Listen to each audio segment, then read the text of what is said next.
बहुत बहुत तबला हाँ अच्छा अच्छा तबला के दाई और हम सभी के बीच हमारे भोजपुरी के धरोहर बड़े भैया रितेश पांडे जी का भी आगमन हो गया है। कुछ ही क्षण में वो मंच पे आप सभी के बीच आएंगे। हमने के तबला के दाई बिलियन स्टार मिलियन ना बिलियन हमने के विश्व भोजपुरी के बिलियन स्टार आदरणीय रितेश पांडे जी हरुआ सबके बीच में आ रहा है। हम चाह कि रितेश पांडे जी आई और भजन सुनाई, तब तक हमने के शिल्पी राज जी के सम्मान करेंगे चाहते हैं। Hello hello hello hello hello hello hello hello और भी कुछ मुखिया जी आइल बनेगा आगे निका मुखिया जी। अरे अरे एक मिनट प्रणाम मुखिया जी। हल्ली हल्ली बिस्कुट खाएं आइल बने बिस्कुट खाएं।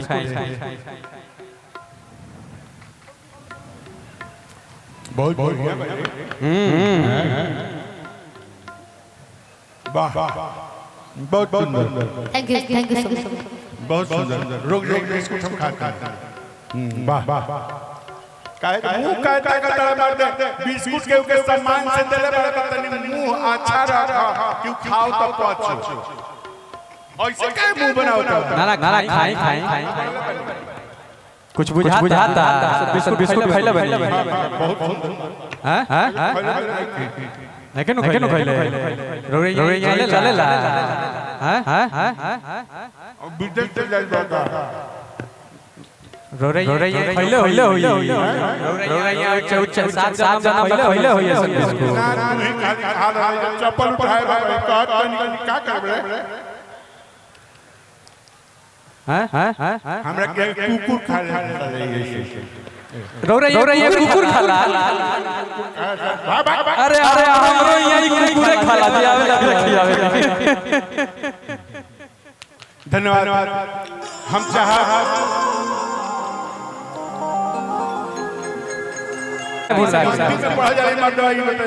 जय विजय चौहान जी के लिए ताली बजा कर स्वागत करें।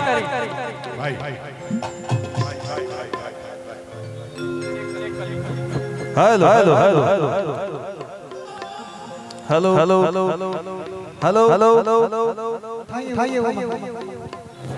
हेलो हेलो हेलो अरे अरे असली चीज तो रहुआ लगेगा।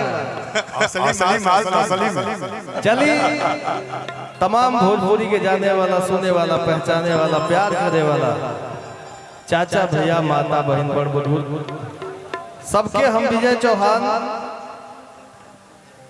अपना मंच के माध्यम से पैर छू के प्रणाम करतनी, एगो ताली बजा के आशीर्वाद दे दिए सब। हम मंच पर बुलाओ चाहे विजय चौहान भाई के स्वागत करे खातिर महाराज के ब्लॉक प्रमुख मनोज जी भैया के आके सम्मानित करी। जोरदार ताली से स्वागत होना चाहिए बलिया के धरती पर। धन्यवाद बहुत बहुत सहृदय धन्यवाद। मामा ताली बजाओ स्वागत एक ताली बजाई लोग ऐसा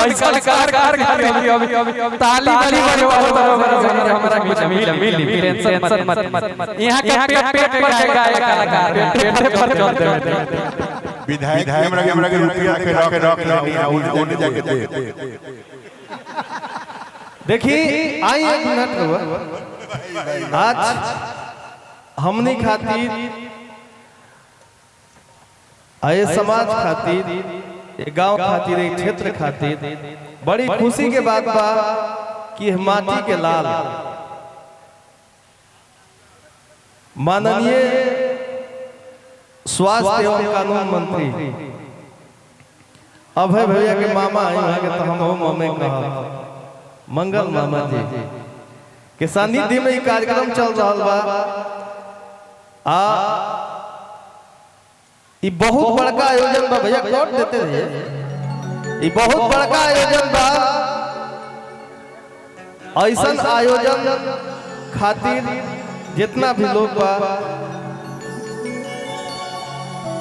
सब लोग से निहोरा करब एक बार माननीय मंत्री जी खातिर एगो जोरदार ताली होके चाहिए। क्या क्या क्या क्या क्या सी माइनर स्केल लगा दिया।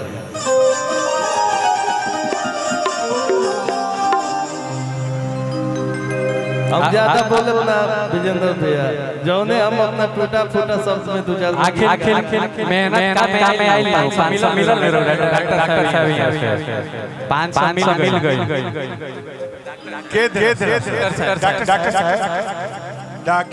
कौन डॉक्टर साहब वहाँ बैठे भैया रोते क्लिनिक अपन बता आधा आधा हमारे चल